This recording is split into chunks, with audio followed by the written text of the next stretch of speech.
اللہ الرحمن الرحیم کہتے ہیں جی روزے میں سوئمنگ پول میں نہانا، اگر سوئمنگ پول میں نہاتے ہوئے بغیر ارادے کے حلق میں پانی چلا گیا تو کیا حکم ہے؟ زبیر المعتصم KPK سے۔ روزے میں آپ سوئمنگ پول میں نہ نہائیں تو اچھا ہے، نہا تو سکتے ہیں اگر منہ کو آپ پانی سے بچا کے رکھیں اور ناک اور منہ کے اندر حلق میں پانی نہ جائے تو روزہ نہیں ٹوٹے گا آپ کا، سوئمنگ پول میں آپ نہاتے رہیں، لیکن ایک ٹینشن والا کام ہے، سوئمنگ پول میں نہا کے آپ کی بہت زیادہ انرجی سرو ہوتی ہے، اس سے روزہ لگنے کا بہت سا خطرہ ہوتا ہے۔ روزے میں کوئی ایسا کام کرنا جس سے آپ کو بہت زیادہ روزہ لگنے لگے، یہ مکروہ ناپسندیدہ عمل ہے، کیوں اپنے آپ کو انسان اتنی ٹینشن میں ڈالے۔ بہرحال اگر KPK سے آپ کا تعلق ہے اور جیسے کہ آپ نے لکھا ہے اور وہاں ٹھنڈ بھی ہوتی ہے تو آپ کو سوئمنگ پول میں نہانے سے کچھ بھی نہیں ہوتا، یا عصر کے بعد نہا رہے ہیں تو نہا سکتے ہیں۔ پانی اگر غلطی سے پیٹ کے اندر چلا گیا یعنی حلق میں چلا گیا تو روزہ ٹوٹ جائے گا، خوب سمجھ لیں۔ حدیث میں آتا ہے بھولے سے کھانے پینے سے روزہ نہیں ٹوٹتا، غلطی سے کھانے پینے سے ٹوٹتا ہے نہیں، ایسی کوئی حدیث نہیں ہے۔ غلطی سے کھانا پینا الگ چیز ہے، بھولے سے کھانا پینا الگ چیز ہے۔ بھولے کا مطلب یہ ہے کہ آپ کو روزہ یاد ہی نہیں تھا اور آپ نے کھانا کھا لیا تو اس سے روزہ نہیں ٹوٹتا۔ غلطی کا مطلب یہ کہ روزہ آپ کو یاد ہے لیکن آپ نے بے احتیاطی کی، اس بے احتیاطی میں پانی حلق میں چلا گیا۔ جیسے آپ وضو کے دوران غرارہ کر رہے تھے، آپ کو روزہ یاد بھی ہے، غرارہ کرنا جائز نہیں ہے وضو میں اس لیے کہ خطرہ ہوتا ہے، لیکن آپ فنٹر بنے ہوئے تھے، آپ نے غرارہ کیا کہ میں احتیاط سے کروں گا اور حلق میں پانی نہیں جانے دوں گا، اور پانی حلق میں چلا گیا تو روزہ آپ کا ٹوٹ جائے گا۔ اسی طرح سوئمنگ پول میں نہا رہے تھے یا ویسے ہی شاور لے رہے تھے آپ اور پانی غلطی سے آپ کے حلق میں چلا گیا، روزہ آپ کو یاد ہے اور غلطی سے پانی حلق میں چلا گیا تو آپ کا روزہ ٹوٹ جائے گا، لیکن 60 روزوں کا کفارہ لازم نہیں ہوگا کیونکہ آپ نے جان کر نہیں پیا۔ کفارہ اس وقت ہوتا ہے جب رمضان کا روزہ آپ جان بوجھ کر بغیر کسی شرعی عذر کے توڑیں، تو پھر 60 روزوں کا کفارہ لازم ہوتا ہے۔ اگر روزے میں ڈکار کا پانی حلق میں نگل لیا، ایک شخص رمضان میں فجر کی نماز ادا کر رہا ہے اور نماز میں اسے ڈکار آتی ہے جس کے ساتھ تھوڑا سا تیزابیت کا پانی بھی منہ میں آ جاتا ہے اور وہ شخص اس پانی کو حلق میں اتار لیتا ہے تو کیا اس سے اس کے روزے پر کوئی فرق پڑے گا؟ نعمان حمید ایبٹ عباس سے۔ نہیں جی، کوئی فرق نہیں پڑے گا، ڈکار آئی ہے آپ اس کو نگل لیں، یہ بہتر ہے، کیونکہ ساتھ والے نمازی کو ایک تو آپ کی ڈکار سے تکلیف، اوپر سے وہ ڈکار آپ نکال کے شاپر میں ڈالیں، جیب میں ڈالیں، اس سے تو اور تکلیف ہوگی، تو نگل لیں اس کو۔ ہاں، روزے میں اگر کسی کو منہ بھر کے الٹی ہوئی، اتنی منہ بھر کے کہ اس کو کنٹرول کرنا ممکن نہیں تھا، اتنی یعنی منہ بھر کے الٹی جسے کہتے ہیں نا کہ کنٹرول کرنا ناممکن ہو جائے، اتنا منہ بھر جائے، تو ایسی الٹی کو پھر نگلنے سے روزہ ٹوٹ جاتا ہے۔ یا آپ نے حلق میں انگلی ڈال کر منہ بھر کے الٹی کر لی، خود سے الٹی کی ہے جان بوجھ کر، الٹی بھی تھوڑی سی نہیں ہے، منہ بھر کے ہوئی ہے تو بھی روزہ ٹوٹ جاتا ہے۔ یعنی الٹی کی صورت میں 2 صورتوں میں روزہ ٹوٹتا ہے۔ آپ نے حلق میں انگلی ڈال کے منہ بھر کے خود سے جان بوجھ کر الٹی کی، قدرتی طور پر نہیں آئی، اور الٹی بھی بھرپور طریقے سے ہوئی، تو اس کو آپ نہیں بھی نگلے تو بھی روزہ ٹوٹ جائے گا۔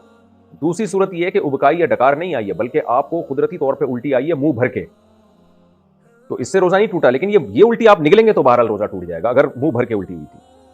یہ 2 شرطیں یاد رکھ لیں، لوگ الٹی کے مسائل بھی بہت پوچھتے ہیں اور الٹی سیدھی حرکتیں کرتے رہتے ہیں، پھر مسائل ان کو پتہ نہیں ہوتے۔ روزے کی جگہ مسکین کو پیسے دے سکتے ہیں؟ ایک شخص روزے نہیں رکھتا اور کہتا ہے کہ بچپن سے عادت نہیں ہے، جبکہ وہ روزے کے عوض مسکین کو پیسے دے دیتا ہے، شرعاً اس بارے میں کیا حکم ہے؟ ہارون صاحب سعودی عرب سے۔ بالکل جائز نہیں ہے، روزہ اسلام کا رکن ہے، آپ کو روزہ رکھنا پڑے گا۔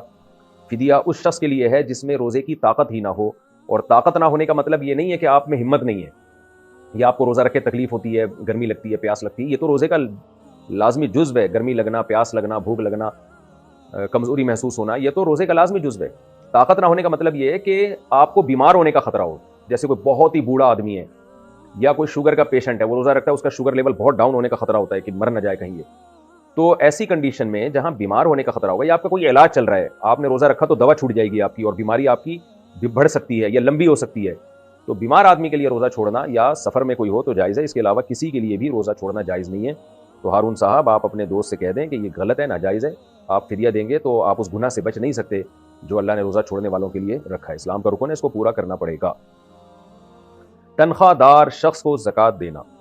اگر کوئی شخص صرف تنخواہ دار ہو جو کہ 70,000 روپے ماہانہ ہو، اس کے علاوہ کسی چیز کا مالک نہ ہو، تو کیا ایسا شخص کیا زکوٰۃ لے سکتا ہے جبکہ یہ تنخواہ 25ویں یا 8ویں دن تک چل پاتی ہے؟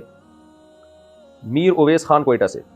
دیکھیں، اس کے پاس اگر گولڈ نہیں ہے، سونا نہیں ہے، چاندی نہیں ہے، کوئی ایسی پراپرٹی جو استعمال میں نہ ہو وہ بھی نہیں ہے، گھر کا ایسا سامان جو پورے سال استعمال نہ ہوتا ہو وہ بھی نہیں ہے، ساری ضرورت کی چیزیں، استعمال کی چیزیں اس کے پاس موجود ہیں، اور اضافی کوئی پیسے بھی اکاؤنٹ میں یا کہیں اس نے سنبھال کے نہیں رکھے ہوئے، تو پھر اس کی اگر صرف 70,000 روپے تنخواہ ہے تو 70,000 روپے جس دن اس کو ملتے ہیں اس دن تو آپ اس کو زکوٰۃ نہیں دے سکتے۔ وجہ اس کی یہ ہے کہ 52.5 تولہ چاندی کی قیمت 70,000 کے لگ بھگ ہی ہے، تو یہ صاحب نصاب ہو جائے گا، اس لیے اس کو زکوٰۃ نہیں دے سکتے۔ لیکن اگر یہ پیسے خرچ ہو جاتے ہیں اس کے اور کم ہو جاتے ہیں 15 تاریخ تک، 20 تاریخ تک، اور پھر یہ 30-35 ہزار تک اس کے پاس رہ جاتے ہیں. تو جب اس کے 52.5 تولہ چاندی کی جو بھی مارکیٹ ویلیو ہوگی اس سے کم اس کے پاس رقم بچے گی تو پھر آپ اس کو زکوٰۃ دے سکتے ہیں. جیسے آپ نے بتایا 25ویں یا 8ویں دن تک یہ رقم چل پاتی ہے تو 25ویں دن دے دیں ان کو زکوٰۃ جب یہ رقم ختم ہو جائے. زکوٰۃ کی مد میں راشن فراہم کرنا. زکوٰۃ کی رقم سے کسی کو راشن دلایا جا سکتا ہے یا اس کی ملکیت میں پیسے دینا ہی ضروری ہوتا ہے؟ عمران بلوچ کراچی سے. عمران صاحب پیسے بھی دے سکتے ہیں اور راشن بھی دے سکتے ہیں, کوئی حرج نہیں ہے, راشن بھی دلایا جا سکتا ہے. کمپنی کے پیسوں پر زکوٰۃ کا حکم. کمپنی پر زکوٰۃ کا کیا حکم ہے؟ حسان ابن علی. اگر آپ کی کوئی کمپنی ہے اور پیسہ سارا آپ کا انویسٹ کیا ہوا ہے تو اگر وہ لکوڈ فارم میں ہے وہ پیسہ کیش اماؤنٹ کی صورت میں ہے تو کیش پہ زکوٰۃ ہوگی, اور اگر آپ نے اس میں کچھ مال خرید کے رکھا ہوا ہے بیچنے کے لیے تو جتنا مال کمپنی میں بیچنے کے لیے خریدا ہوا ہوگا اس تمام مال کی وہ ویلیو لگائی جائے گی جس ویلیو پہ آپ مال بیچتے ہیں, اس ویلیو کا 2.5% آپ کو زکوٰۃ میں دینا پڑے گا. نماز اور صدقہ لوگوں کو دکھا کر کرنا. نماز یا صدقہ وغیرہ میں اس نیت سے دکھاوا کرنا کہ باقی لوگوں کو ترغیب ہو, کیا یہ ریا کے زمرے میں آتا ہے یا ایسا کرنا بہتر ہے؟ نیز اس کی حدود کیا ہیں؟ حمید اللہ صاحب کابل سے. دیکھو قرآن میں اللہ نے بیان کیا کہ ہمارے نیک بندے دکھا کے بھی صدقہ کرتے ہیں, چھپا کے بھی کرتے ہیں. چھپا کے کیوں کرتے ہیں؟ اخلاص کی وجہ سے. دکھا کے کیوں کرتے ہیں؟ لوگوں کو ترغیب دینے کے لیے. تو اس سے ہمیں پتہ چلتا ہے کہ اگر لوگوں کو دکھا کے آپ عبادت کر رہے ہیں اور آپ کا مقصد دکھلاوا نہیں ہے بلکہ لوگوں کو ترغیب دینا ہے تو یہ بالکل جائز ہے. تو نماز دیکھیں حدیث میں آتا ہے نا اپنے گھروں کو قبرستان نہ بناؤ, گھروں میں بھی نماز پڑھا کرو, یعنی سنتیں. تو اس میں ایک بڑا مقصد ہے بچوں کو بھی ترغیب ہو. آپ دکھائیں گے بیوی بچوں کو تو ان کو بھی ترغیب ہوگی. صرف آپ کے کہنے سے ترغیب نہیں ہوتی, آپ بچوں کے سامنے بیٹھ کے دعائیں مانگا کریں, تلاوت کیا کریں تو ان کو بھی ترغیب ہوگی. تو اس لیے کسی کے سامنے نماز دکھا کے پڑھنا تاکہ لوگوں کو ترغیب ہو یہ جائز ہے, اس میں کوئی حرج نہیں ہے. البتہ دل میں آپ کے کیا ہے یہ اللہ ہی جانے, لیکن کچھ نماز چھپ کے بھی پڑھنی چاہیے اور دکھا کے بھی پڑھنی چاہیے. اسی طرح صدقہ خیرات, کچھ صدقہ خیرات وہ ہوں جو اللہ اور آپ کو پتہ ہوں. حدیث میں آتا ہے دائیں ہاتھ سے دو بائیں کو بھی پتہ نہ چلے, اور کچھ ایسے ہونے چاہیے جو دکھا کے بھی ہوں. روزہ چھوڑ دیا تو صرف قضا ہے یا کفارہ ہے؟ اگر کوئی شخص جان بوجھ کر روزہ نہ رکھے تو قضا کرے گا یا کفارہ بھی دے گا؟ دیکھیں کفارہ ہوتا ہے روزہ توڑنے کی صورت میں, چھوڑنے کی صورت میں نہیں ہوتا. اگر آپ نے رمضان کا روزہ توڑ دیا, بیوی سے ہم بستری کر کے توڑ دیا, ہم بستری کا مطلب یہ کہ انٹرکورس کیا, تو بے شک یعنی صرف انٹرکورس کرنے سے ہی روزے دونوں پر کفارہ لازم آ جاتا ہے. اگر عورت کا روزہ تھا اور وہ راضی تھی اس عمل پہ تو اس پر بھی اور شوہر پر بھی. اور یا کھا پی کے روزہ توڑ دیا کسی نے, تو ان دونوں صورتوں میں 60 روزوں کا کفارہ لازم ہے. اور روزہ توڑنے سے مطلب رمضان کا روزہ 60 روزے لگاتار رکھنے پڑیں گے. ایک روزے کا بھی درمیان میں ناغا ہو گیا, چاہے بیماری کی وجہ سے ہوا ہو, تو نئے سرے سے دوبارہ رکھنے پڑیں گے. البتہ خواتین کو اگر درمیان میں مینسز آ گئے تو وہ دن خارج ہیں اس سے, جیسے مینسز ختم ہوں گے دوبارہ کنٹینیو کر لیں, تو اس طرح سے 60 کنٹینیو کریں وہ. تو یہ ضروری ہے, یہ بہت بڑا جرم ہے, گناہ ہے رمضان کا روزہ توڑ دینا, اور چھوڑ دینا بھی بہت بڑا جرم ہے, بہت بڑا گناہ ہے. لیکن چھوڑنے کا کفارہ نہیں ہے, بعد میں ایک روزے کی قضا ہے بس. سحری کب تک کھا سکتے ہیں؟ اگر صبح صادق کے 1 منٹ بعد تک کچھ کھا پی لیا تو کیا روزہ ہو جائے گا؟ جائز نہیں ہے صبح صادق کے 1 منٹ بعد. جیسے اگر ٹائم لکھا ہوا ہے 5:55 فار ایگزامپل, اور آپ نے 5:56 تک کھا لیا تو ناجائز کام تو کیا, لیکن روزہ اس لیے نہیں ٹوٹے گا کہ یہ جو سحری کے اوقات لکھے ہوئے ہوتے ہیں نا کہ 5:55 5:56, یہ 100% 100% یقینی نہیں ہوتے. تو اس لیے اس میں الیقین لا یزول بالشک والا قاعدہ چلتا ہے کہ 55 کے بجائے آپ نے 56 پہ کھا لیا, 56 تک 1 منٹ اوپر ہو گیا, تو چونکہ 100% یقین نہیں ہوا ابھی سحری ختم ہونے کا, تو ہم یہی سمجھیں گے کہ گویا ابھی وقت ختم نہیں ہوا, تو یہاں فائدہ پہنچایا جائے گا روزہ رکھنے والے کو. لیکن 2 منٹ ہو گئے تو پھر جو ماہرین فلکیات ہیں وہ کہتے ہیں 2 منٹ اتنی تاخیر ہے کہ پھر آپ دوبارہ قضا کریں اس روزے کی. لیکن اتنی تاخیر درست نہیں ہے, بلکہ ماہرین فلکیات تو یہ کہتے ہیں کہ اگر سحری کا وقت لکھا ہے 5:55 تو آپ احتیاطاً 54 منٹ پہ ختم کر دیں احتیاطاً. تو اس لیے دیر نہ کریں, لیکن 1 منٹ اگر اوپر ہو گیا تو اس سے روزہ ٹوٹے گا نہیں. شوگر لیول کم ہو گیا تو روزہ توڑ سکتے ہیں؟ میرا شوگر لیول اکثر کم ہو جاتا ہے, اگر روزہ نہ ہو تو کچھ میٹھا کھا لیا جائے تو بہتر ہو جاتا ہے, لیکن روزے کی حالت میں شوگر لیول کم ہو جائے تو کیا روزہ توڑنے کی گنجائش ہوگی؟ جی ہاں بھائی, گنجائش نہیں, آپ پر تو شوگر کے مریضوں پر تو یہ چیز لازم معلوم ہوتی ہے, کیونکہ ہم نے اپنے ریلیٹیوز میں دیکھا ہے شوگر کے پیشنٹ تھے, روزہ رکھا, شوگر لیول ڈاؤن ہوا اور انا للہ ہو گیا ان کا اچانک. تو شوگر کے مریض کو ہر وقت اپنی جیب میں چینی رکھنی چاہیے. اگر وہ روزہ رکھتا ہے تو چینی ہر وقت اپنے پاس رکھیں. اگر روزے میں ان کی طبیعت خراب ہونے لگے اور اندازہ ہو جائے کہ انا للہ ہونے والا ہے تو فوراً چینی کھا لیں تاکہ انا للہ ہونے سے ان کی حفاظت ہو جائے. تو شوگر کے مریض روزہ رکھیں لیکن اپنے ساتھ چینی رکھیں ہر وقت, کیونکہ جان بچانا بہرحال پہلے ضروری ہے, اور بیمار آدمی کو اللہ نے اجازت دی ہے تو اللہ کی اجازت سے فائدہ اٹھانا چاہیے. ہمارے ایک جاننے والے ایک سفر میں میرے ساتھ تھے, ان کو کہیں بس میں الٹیاں ہو گئیں, گاڑی میں الٹیاں ہو گئیں, تو اب مجھے تو پتہ نہیں تھا کہ ان کو شوگر ہے اور یہ کوئی مسئلہ ہے ان کے ساتھ. تو ہم تھے بھی تھر کے سفر میں, صحرا میں, بالکل کوئی نہ ہوٹل قریب میں, نہ کھانے پینے کی کوئی جگہ, تو وہ جناب چکر آ رہے ہیں اور بالکل مرنے لگے وہ. تو ہمارے بچے بھی تھے ساتھ میں, شکر ہے کسی بچے کے پاس سے ایک ٹافی نکل آئی, تو وہ ٹافی میں نے ان کے منہ میں ڈالی ہے, تو تھوڑی دیر میں ایک دم ان کی آنکھیں کھلی اور صحیح ہو گئے, بالکل فٹ فاٹ ہو گئے نا, اللہ کا فضل اب تک صحیح ہے. تو اس وقت مجھے اندازہ ہوا شوگر کے مریض کو ہر وقت اپنے پاس لالی پاپ اور ٹافی اور چاکلیٹوں اور چینی اور گڑ اور مٹھائیوں کا انتظام رکھنا چاہیے ہر وقت اپنے پاس. روزے میں اچھا وہ تو ان کی حالت ایسی ہو گئی, میں بتا بھی نہ رہے کہ مجھے میٹھا کھلاؤ, وہ تو ہمیں ہی خیال آیا کہ لگتا ہے ان کو شوگر ڈاؤن ہو گئی ہے, تو اللہ نے ان کو زندگی دے دی, بچ گئے الحمدللہ, اور جوان آدمی ہے, کوئی زیادہ بوڑھے بھی نہیں ہیں. روزے میں انجیکشن یا ڈرپ لگوانا, کیا روزے کی حالت میں انجیکشن یا ڈرپ لگوا سکتے ہیں وغیرہ وغیرہ وغیرہ بھی لکھا ہے انہوں نے, اس کا کیا حکم ہے؟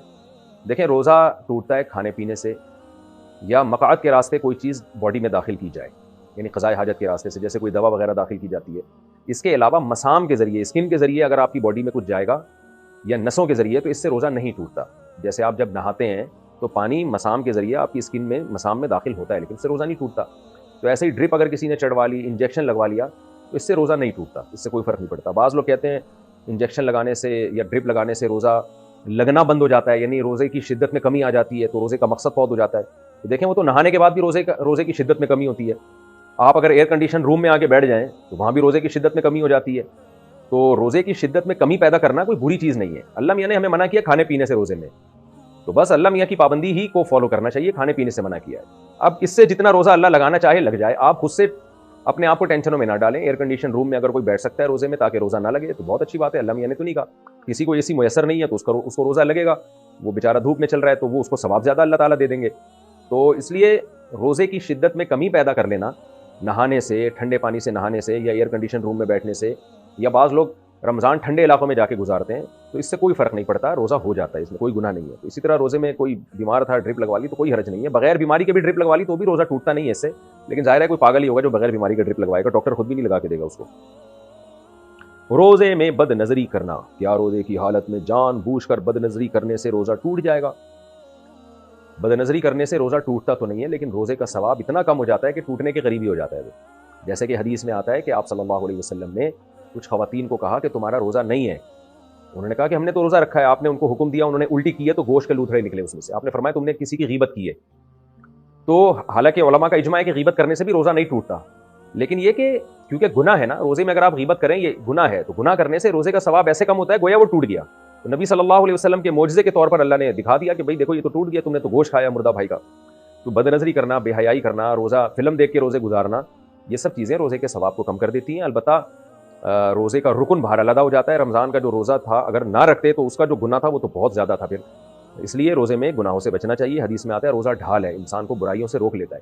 اور آپ صلی اللہ علیہ وسلم نے یہ بھی فرمایا کہ رب صائم لیس لهم فی الصیام الا الجوع ورب قائم لیس لهم فی القیام الا السحر او کما قال صلی اللہ علیہ وسلم. پورے الفاظ حدیث کے عربی میں مجھے یاد نہیں ہے. نبی صلی اللہ علیہ وسلم نے فرمایا مفہوم یہ ہے کہ بہت سے روزے دار ایسے ہیں جن کو روزے میں بھوک کے علاوہ کچھ بھی حاصل نہیں ہوتا, اور بہت سے راتوں کو جاگنے والے ایسے ہیں جن کو تہجد میں سوائے نیند خراب کرنے کے کچھ بھی حاصل نہیں ہوتا. تو مطلب یہ کہ یہ لوگ ہیں جو روزہ رکھ کے بھی گناہ نہیں چھوڑتے, تہجد پڑھ کے بھی گناہ نہیں چھوڑتے.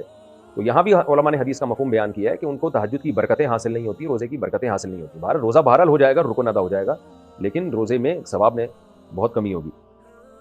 روزے سے رخصت کن لوگوں کو ہے, کون کون سے افراد روزہ چھوڑ سکتے ہیں؟ دیکھیں جن خواتین کو مینسز شروع ہو جائیں ان پر تو روزہ رکھنا ان کے لیے تو جائز ہی نہیں ہے, بعد میں قضا کریں گی وہ. باقی دو قسم کے لوگوں کو اللہ نے اجازت دی ہے روزہ چھوڑنے کی, ایک بیمار اور ایک مسافر. مسافر میں شرط یہ ہے کہ جب سفر آپ مسافر بن چکے ہوں تو بننے کے بعد سحری کا وقت ختم ہوا ہو. جیسے کہ آپ نے کراچی سے ٹریولنگ کرنی ہے لاہور, ایک مثال دے رہا ہوں, یا امریکہ جا رہے ہیں آپ, مثال آدمی اچھی دے تو زیادہ اچھا ہے. جب جہاں بھیجنا ہی آپ کو فری میں ہی بھیج رہے ہیں نا, تو امریکہ ہی بھیج دیں, یا بلکہ مکہ مدینہ بھیج دیں, وہ زیادہ اچھا ہے. آپ مکہ جا رہے ہیں کراچی سے, تو کراچی ایئرپورٹ پہ آپ بیٹھے ہوئے ہیں اور سحری کا وقت ختم ہو گیا, تو آپ کے لیے روزہ چھوڑنا جائز نہیں ہے. اس لیے کہ جب سحری کا وقت ختم ہوا ہے, آپ روزے کے ٹائم پہ جب داخل ہوئے ہیں تو اس وقت آپ مسافر بنے نہیں تھے, اس لیے اس وقت آپ روزہ نہیں چھوڑ سکتے. آپ کو روزہ رکھنا پڑے گا, جہاز میں کمپلیٹ کرنا پڑے گا اس روزے. لیکن جہاز اڑ چکا تھا, کراچی چھوڑ چکا ہے اور کراچی کی حدود سے نکل چکا ہے, اس دوران سحری کا وقت ختم ہو گیا, اب آپ مسافر بن چکے ہیں, تو یہ سحری کا وقت جو ختم ہو رہا ہے سفر کی حالت میں ہو رہا ہے, اس سفر میں آپ روزہ چھوڑ سکتے ہیں. آپ رکھ بھی سکتے ہیں, رکھنا زیادہ بہتر ہے, اور چھوڑ بھی سکتے ہیں آپ. تو پھر جو ہے آپ یعنی مقصد یہ ہے کہ اس سفر سے یہ والا سفر مراد ہے. پھر جب آپ کہیں جا کے اسٹے کریں گے سفر میں, اور آپ ٹریولنگ کر رہے ہیں, کم از کم 78 کلومیٹر دور جا رہے ہیں آپ اپنے شہر کے مضافات سے بھی باہر 78 کلومیٹر دور جا رہے ہیں, تو اتنے لمبے سفر میں جب سحری کا وقت ختم ہوگا تو آپ روزہ چھوڑ سکتے ہیں، اور وہاں پہنچنے کے بعد اگر کسی شہر میں جب تک آپ 15 دن کے اسٹے کی نیت نہیں کرتے آپ کے لیے روزہ چھوڑنا جائز ہے۔ جہاں شہر میں آپ نے 15 دن کے اسٹے کی نیت کر لی تو پھر آپ روزہ نہیں چھوڑ سکتے۔ اچھا بھائی، روزے میں دانت سے خون نکل آئے تو کیا حکم ہے؟ اگر روزے کی حالت میں دانتوں سے خون آتا ہو، کبھی تھوک پر غالب اور کبھی کم، اگر حلق میں اتر جائے تو کیا حکم ہے؟ فہیم اشرف فیصل آباد سے۔ اگر خون آپ کا دانتوں سے نکلا اور وہ تھوک پہ غالب نہیں ہے، یعنی کم خون ہے، کم خون کی علامت یہ کہ آپ نے جب تھوک پھینکا تو اس میں سرخی کم ہے، تھوک غالب ہے، تو ایسے تھوک کو نکلنے سے روزہ نہیں ٹوٹتا۔ لیکن اگر آپ نے تھوک پھینکا تو وہ اس میں سرخی زیادہ ہے اور تھوک کم ہے، تو اس کا مطلب خون غالب آ گیا ہے، تو پھر ایسے تھوک کو آپ نگلیں گے تو روزہ ٹوٹ جائے گا، چاہے آپ جان کے نگلیں یا غلطی سے نگلیں۔ میں بار بار بتاتا ہوں، بھولے سے کھانا پینا الگ بات ہے، غلطی سے کھانا پینا الگ چیز ہے۔ بھولے سے کوئی چیز کھا لی یا پی لی روزہ نہیں ٹوٹتا۔ بھولے کا مطلب یہ کہ آپ کو روزہ یاد ہی نہیں تھا تو آپ نے خون نگل لیا، آپ کے منہ میں خون آیا، آپ نے نگل لیا، آپ کو یاد ہی نہیں میرا روزہ ہے، اس سے روزہ نہیں ٹوٹے گا۔ لیکن آپ کو روزہ یاد ہے اور پھر آپ نے جو ہے وہ آپ نہ چاہتے ہوئے بھی حلق میں وہ خون اتر گیا، پھر روزہ آپ کا ٹوٹ جائے گا۔ روزے میں کان میں دوا ڈالنا، کان میں دوا ڈالنے سے روزے کا کیا حکم ہے؟ ہمارے جتنے قدیم فقہا ہیں ان سب نے یہی بات لکھی ہے کہ کان میں دوا ڈالنے سے روزہ ٹوٹ جاتا ہے۔ اس کی وجہ یہ تھی کہ ان فقہا کے زمانے میں جو بھی طبیب تھے، حکیم تھے، وہ یہ سمجھتے تھے کہ کان سے ہوتا ہوا کوئی راستہ ہمارے دماغ تک پہنچتا ہے، تو اس لیے انہوں نے یہ فتویٰ دیا ان حکیموں کی اور طبیبوں کی رائے کے مطابق کہ چونکہ دماغ میں بھی کوئی چیز ڈائریکٹ داخل کی جائے، جیسے ناک کے ذریعے داخل ہو جاتی ہے دماغ تک چیز چلی جاتی ہے، تو جیسے ناک کے ذریعے دماغ میں چیز پہنچائی جائے گی تو روزہ ٹوٹے گا، تو کان کے ذریعے بھی۔ لیکن جدید تحقیق نے یہ بات ثابت کر دی ہے کہ کان میں کوئی بھی ایسا راستہ نہیں ہے جو ہمارے دماغ تک پہنچتا ہو، تو لہذا اب اس زمانے میں ہمارے فقہا کا اختلاف ہوا ہے۔ ہمارے ہی بہت سے علماء بر صغیر کے اور دیگر دنیا کے علماء، ان کی رائے یہ ہے کہ کان میں دوا ڈالنے سے روزہ ٹوٹے گا، لیکن اس جدید تحقیق کی بیس پر بہت سے علماء کی رائے یہ ہے کہ کان میں دوا ڈالنے سے روزہ نہیں ٹوٹتا۔ تو ہماری رائے بھی یہی ہے کہ کان میں دوا ڈالنے سے روزہ نہیں ٹوٹتا۔ یہ میں نے ڈیٹیل اس لیے بیان کر دی کہ ہو سکتا ہے کوئی قدیم فقہا کا حوالہ دے اور کیا انہوں نے تو لکھا ہے کتابوں میں کہ روزہ ٹوٹ جاتا ہے، تو میں نے عرض کیا وہ اس لیے لکھا ہے کہ ان کا خیال یہ تھا کہ کان سے ہوتا ہوا کوئی راستہ ہمارے دماغ تک پہنچتا ہے، ہم کان میں کوئی چیز ڈالتے ہیں تو وہ ہمارے دماغ میں پہنچتی ہے، ان کی یہ رائے تھی، جبکہ یہ تحقیق سے غلط ثابت ہو گئی ہے یہ بات۔